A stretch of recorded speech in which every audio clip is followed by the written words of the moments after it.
Hello there, good to see you again. Oh yes, oh yes, oh yes. I can't wait to get started. So let's get started. This is what's coming up. There's a card idea to really shout about, and how to get some hot and dusty effects using watercolours. And there's inspiration in some unusual places for this big art attack. Now, have you ever been walking down the street, or in your garden, or in the park, and suddenly scares the life out of you, doesn't it? Well, I was even walking through the countryside the other day. Still, gave me a good idea for an art attack. Look at this! A whole squadron of them. Supersonic jets. Look good, don't they? Flying in perfect formation, and they don't rip your ears off as they fly over. And they're simple to make in 4 easy parts. A 4-part attack.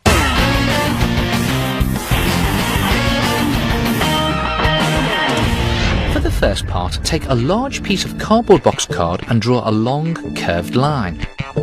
At one end, leave a gap of about 5 centimetres and draw a second curved line that gradually gets thinner as you reach the other end.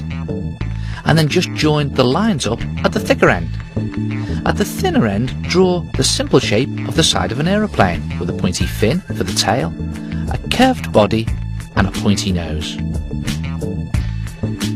And then cut this shape out. Then use this as a template to draw around, because you're going to need to cut out another 5 to make 6 in all, like this. Now, this shape at the bottom doesn't look too much like a supersonic jet at the moment, does it? You need to add on a few more details. Cut out some cardboard triangles and glue them into position on the side of your plane for wings. Then paint your jets any colour you like. Red looks good. On it goes for the main body. And how about some details, like a white cockpit? And maybe a stripe down the side. Make it look really fancy. And when the paint dries, add in some detail with black pen. Then add the details and paint all of your jets in this way, and you'll find it a lot easier to paint them now rather than when they're all stuck together. And they look good, don't they? So now you've painted them, it's time to join all of your planes together. Now watch this carefully, this is the clever bit. Draw around a mug onto some more cardboard box card. Cut this circle out, and then draw a second small circle about the size of a 2 pence in the middle of the card circle. Then the idea is to draw 6 slots between these 2 circles, so 1 at the top, 1 at the bottom, and 2 at equal distances on each side. Then cut these slots out and push a hole through the middle so that you can thread a length of string through. Tie a knot at the back, and then you'll be able to hang it up later. Then take one of your jets and push it into one of the slots about halfway up the curved card. Use lots of tape to hold it in place. And then do the same to the other jets, pushing them into the slots, and use lots of tape to keep them in position. And when you've taped all your jets into all of the slots, you'll have something that looks like this. Now all the jets are flying in formation. Now all you need is to turn this curved card into the smoke that makes all those loop-the-loop patterns in the sky. And for that you're going to need some cotton wool. Brush some PVA glue onto the curved bits of card and stick on pieces of cotton wool. Cover both sides of all 6 jet trails, and don't forget to cover over the card circle in the middle as well.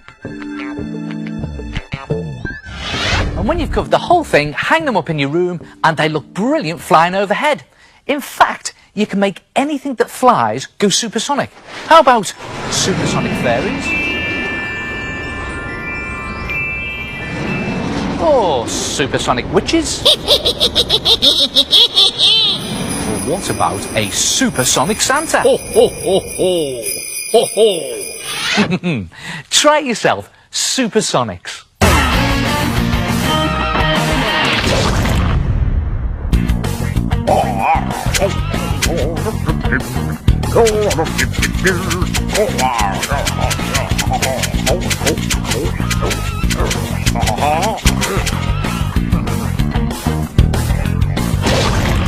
other day, I spent some time looking into architecture. Do you know, there are all sorts of different building designs. It makes you wonder where the architects get their inspiration from for their ideas. Look at this building in Dubai. Fantastic, isn't it? Can you guess what inspired the architect? Well, let me show you with a big art attack.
Yeah, the inspiration came from the sail of the Dhow, an Arabian sailing ship.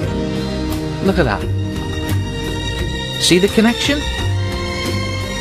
Genius or what? A real architecture attack.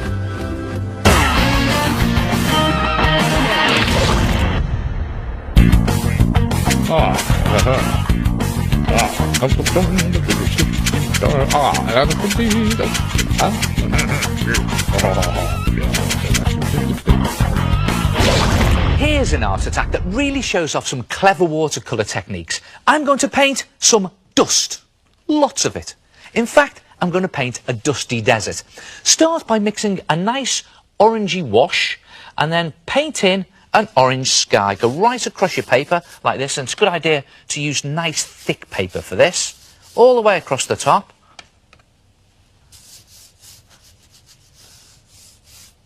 And then just add in some more water as you're coming down.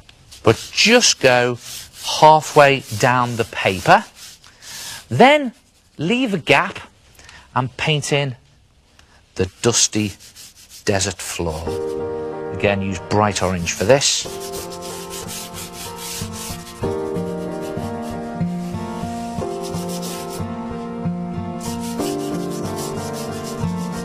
And while it's still wet, you could always put in a few blobs of light brown just to break it up.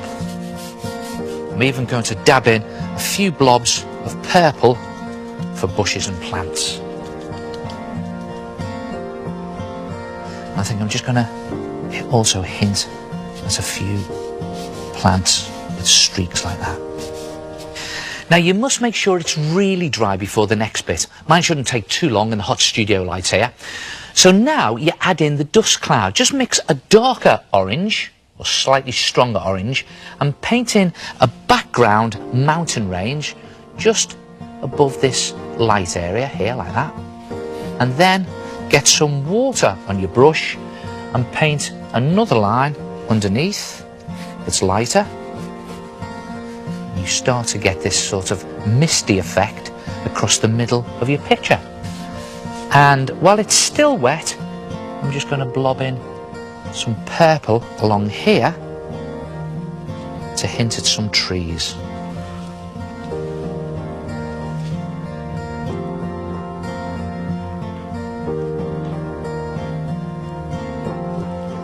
And while that top bit is still drying, I'm just going to hint at a few more plants and bushes with some wishy-washy purple.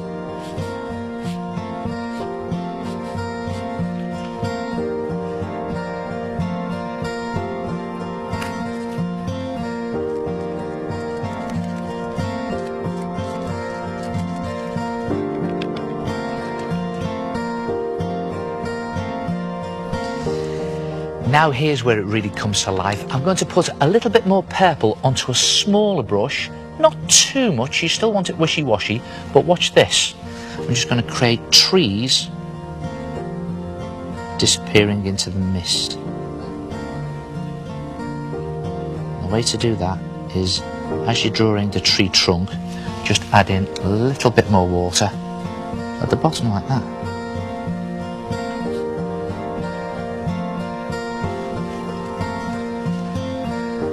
One in there. And again, a touch more water at the bottom.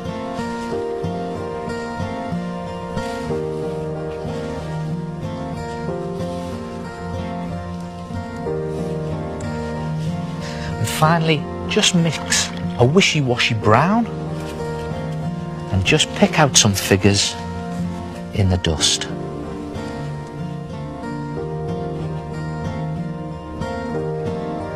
And if you do these figures or cattle, whatever it is you're doing, if you do them nice and light and wishy-washy, it looks as if they're covered or shrouded in the mist. And finally, what do you get in dusty deserts? Dusty cowboys.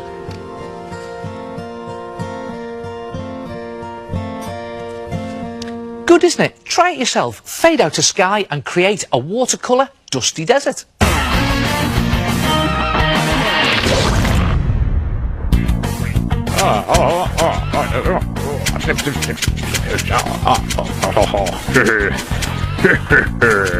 There you go. Hey, how do you create absolutely brilliant artwork just by wiggling your finger? Watch this.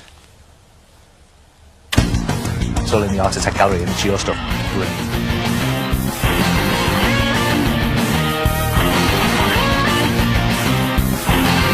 I really like this tissue paper kite by Pippa. It's so delicate and pretty.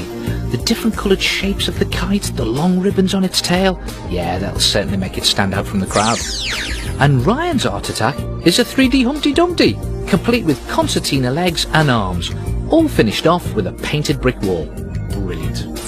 And this is a great idea for a picture, Alexandra.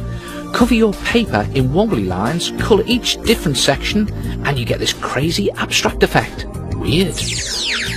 Now, this is a brilliant mosaic by Chris. The colours are so bold and vibrant, and it just goes to show how simple designs can have a great impact. Ah, great Art Attack, Chris. Hey, it must have taken you ages to cut out all those little squares. Now, obviously, you don't have to cut the squares out too accurately when you're doing a mosaic. But what happens when you need to create a perfect square for your artwork? Use a ruler? Maybe a set square? Well, here's a really simple trick I can show you. Take a piece of paper and, starting at the bottom corner, fold it diagonally until it reaches the top there, that long side, and then press along the fold, and you should now have a rather strange triangle shape with a rectangle at one end. Then fold along the edge of this rectangle, like that, and then just tear or cut that flap off. I'm going to try and tear it quickly, and then when you open it out, there you have a perfect square shape. Easy, eh? Right, where were we?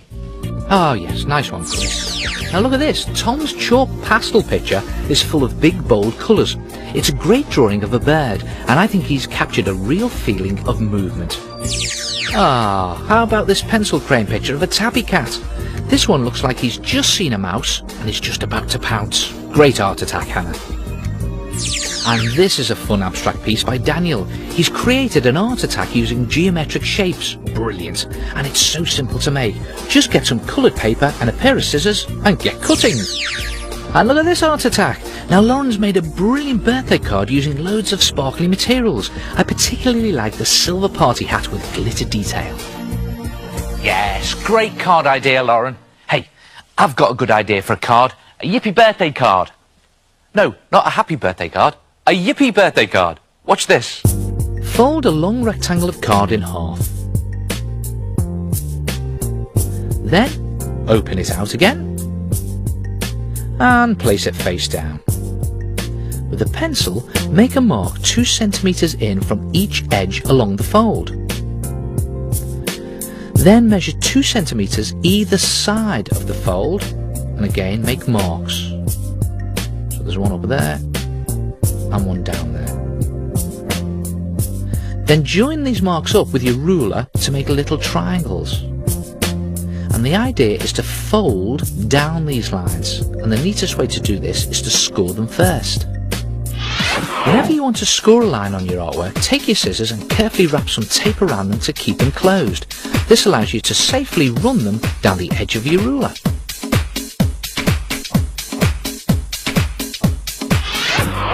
When you've scored all those lines, you'll be able to pinch them neatly to make kind of hinges.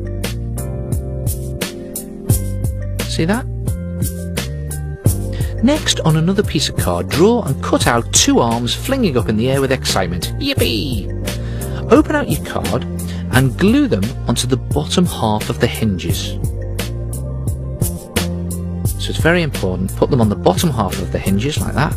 One there and one on that bottom half.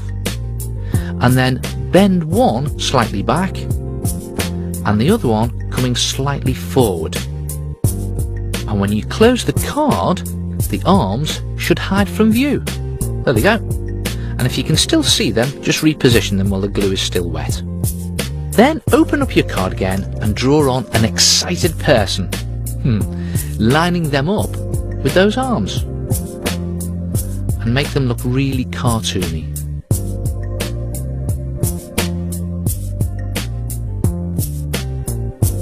Keep it really simple and silly. And when you finish your drawing, colour it in and you'll have something that looks like this. And as you can see, I've written Yippee across the top and birthday underneath. See? Yippee birthday! Good, eh? And you can make any Yippee occasion you like. How about a Yippee Halloween? Or even, wait for it, Yippee Christmas. And on this one, I've added a knife and fork to the hands. Or you could even make a party invitation. Try this, watch. Yippee! There's a disco this Friday. Try it yourself, a Yippee card. And don't forget, you can check out the website for this and all the other art attacks in the show. And I'll see you next time. Ta-ra!